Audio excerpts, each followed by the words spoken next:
very warm welcome back to my channel. I hope everyone's really well. I'm challenging myself again today, and I think it's interesting to do these types of videos to see what we can actually achieve just by using our Ninja Foodi 15 in 1. So there's no cheating here. I'm purely using the Ninja to create a whole roast dinner. So I'm choosing to create a roast chicken. We're gonna have roast potatoes. I'm gonna make some carrot and Swede mash. We're gonna have Yorkshire puddings, stuffing balls, and also some broccoli, plus a gravy, of course, because you can't have a roast dinner without a gravy. So that is a really huge amount of food all cooked in one pot. Of course, we're gonna have to do it in stages, but I feel like I've worked out the best way that we can do this. I'm hoping it's a real success. Only time will tell. Let's start cooking. Am I crazy for doing this? Probably, but we're gonna do it anyway. So I've made up some stock here. I'm choosing chicken stock, so I'm just trying to dissolve that in some hot water. And of course, if you use hot water in here, it's just gonna start the process of cooking that bit quicker. So into the bottom, I've got carrots and Swede that I'm gonna put in. And that's gonna make our nice carrot and Swede mash, hopefully, if this works. So just gonna spread that out on the bottom. And then to that, I'm gonna add the stock. Lovely job. Now, normally I put my chicken into my air fryer basket, but I'm not really sure that that is gonna work too well. I think we're gonna actually be too high. So it may be a case of using the rack instead. Let's just have a little look. Maybe if we just take the stand off, we could spread them out enough that we can still get it in the basket. I'm not really sure, if I'm honest, which is best. Let's see if the lid shuts okay with that. It does. I think I'm going to stick with the basket because that's what I usually use. No, I don't think I thought about this too well because I've got a very big chicken here. But let's see if we can fit it in. Should have probably gone with a smaller one, but hey ho, we will squish this in and make it work. I've changed my mind already. This is a big chicken and I want to get my roast potatoes in here. So I'm going to actually go with the rack today. It's going to make more sense. We're going to be able to get the potatoes in. So I've got Maris Piper potatoes here, peeled and ready to go. And we're literally just going to have to put them in everywhere we can possibly fit them. So I've got quite a few potatoes here. And we are trying to create a whole roast dinner in one pot. And that generally means you're cooking for quite a few with a roast dinner. I didn't want to just do this and show you for like 2 people. I wanted to kind of really show you that, you know, it is versatile and it can be done, hopefully. Quite a lot of potatoes in there. Great, we are all in. Of course, you can season your chicken, your potatoes with whatever you like. I'm gonna add some oil on top here.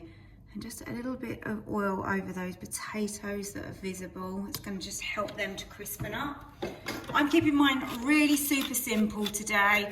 Just going to put some black pepper on my chicken and then salt that skin as well. And of course, those potatoes. Let's get some salt on those as well. Now, there's a lot more in this pot than I would normally have.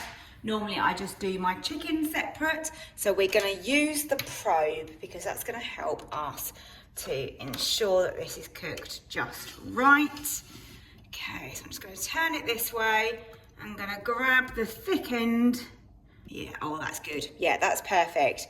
Great, okay, probe is in. That's going to help us to get a more accurate cook. Last time I did a chicken with the probe like this, it was around sort of 55 minutes. So it'll be interesting to see, with the Ninja really loaded up, how long this is actually going to take. Right, so we want to go across to the center and we want this on steam air fry because that is my favorite mode, and that means that those potatoes are going to be softened before they're air fried as well, and to me that creates a better, fluffier roast potato without the faff of parboiling, because obviously we are just using the Ninja purely today. So you've got preset or manual. So I want preset, I want chicken, and I want it well done. All you do is press start. This just means that it's preheating and building up that steam before it actually starts cooking further. I'm excited. Let's hope this works. And whilst we're waiting for that, I will show you the other parts of what we're going to do with this dinner. So I want to keep this nice and simple. We're going to make some Yorkshire pudding. All we're going to need for our Yorkshire pudding batter, this is a great air fryer one. You've probably seen my reel of when I've made this before. So that is 100 millilitres of milk.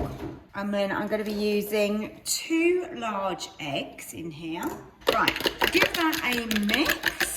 And then into there, we just want to add 100 grams of plain flour.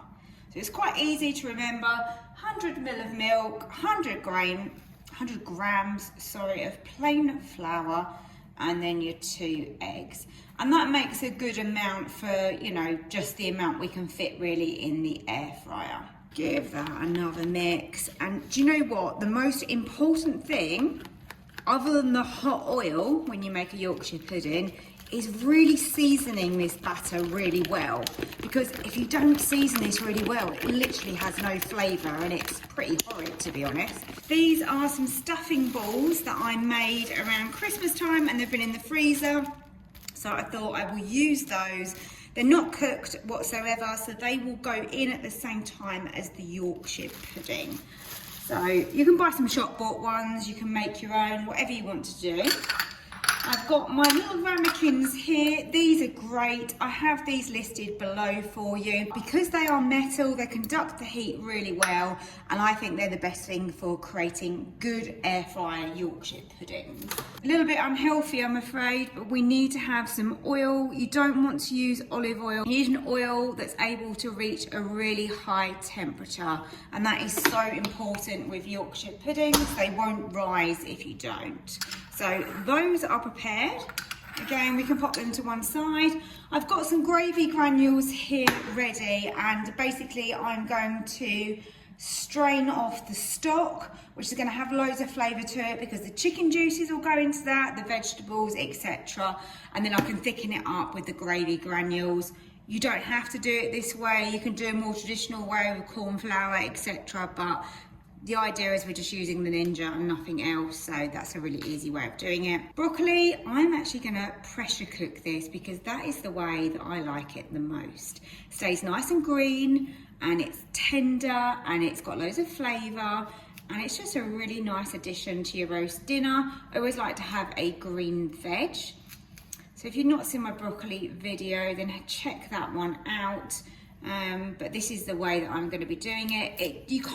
It's not just for cooking broccoli, any veg is good, but I just wanted the carrot and Swede mash, the potatoes, and then I wanted a green veg. So this works really well in there. So we're around 40 minutes and I've just come in to check this, and we are really close. One of the things I do is I've got a thermometer from Amazon, and I do just double check it by inserting it in different places in the chicken. Obviously the probe does do its job. If you just want to double check it, I think it's just a really good way of doing that. So we can open up. Ooh, looking good chicken. Roast potatoes down the side are looking pretty crispy as well. So let's grab my thermometer and we'll just double check this. And the main reason for doing this is because I've had quite a few people now message me saying that they've cooked something with the probe and it wasn't accurate. Obviously placement is key. And if you look here, we're at 77 in that deep part of 75. And look, there we are, just 75. Obviously this is gonna rest still. I can safely say my chicken is cooked and it looks delicious. I wanna move on fairly quickly because obviously we've got a lot to cook here. So let's try and get that probe out. There you go. Let's get the stopper back into the lid. Right, so there is our potatoes and our chicken. These potatoes look pretty good. Some have got more colour than others, but if you realise we have crammed these in, so I'm not complaining. Like this one here has got a little bit more colour on it. I'm good with this. It looks delicious. What I'm going to do now is I'm going to literally empty this, but leave these in the stock because it's going to keep it warm whilst we move on to the next stage. Air fryer basket in, and then get our small little pots inside. Let's get that preheated. So I'm going to put this onto air fry now. Only is going to need sort of 5 minutes. That's going to get hot pretty quick. Remember the main pot is already hot. So let's put that on fairly high. 210 is the highest. Let's go. Whilst that oil is getting nice and hot, I'm going to cover my chicken. I do realise that it stops the skin from being as crispy, but I want to keep it warm. So I'm just going to cover it with a bit of foil. When we're ready to dish up, I can literally drain this, use this for the gravy, and then these can be made with some mash. You can add what you like, a bit of pepper, some cream, some butter, you choose. The chef always gets a little taste before anyone else. It's only right, isn't it? This chicken tastes good. Perfect, oil is heated. I'm just gonna pop down the sides if I can fit them in. Squeeze them in, my little stuffing balls. Into that hot oil, we put our Yorkshire pudding mix. Look at that, it is sizzling. Right, quickly move that over to air fry as hot as we can get it, which is 210. And I think these are gonna take around 12 minutes. Go. I'm just slicing up some of the chicken and look how moist that is still. So it's fully cooked. I mean, I've double checked it and I've checked it again with a thermometer. No one's gonna get poisoned, we're all good. And look at that, juicy meat. And that is what we want. No one likes a dry chicken. This is gorgeous. Whoa, good. Yorkshires have risen up really nicely. They're probably gonna be really hot, but ooh, look at them. Nice. Put my water in the bottom here. Get my broccoli in. Switch it over to pressure cook. Make sure your seal is sealed, obviously. We want it on high and we actually want 0 minutes. There you go. We just need to change this to a quick release and let's go. This is the last thing that we're cooking for our roast. Now I'm gonna go and mash the carrot and swede and make the gravy whilst this is cooking.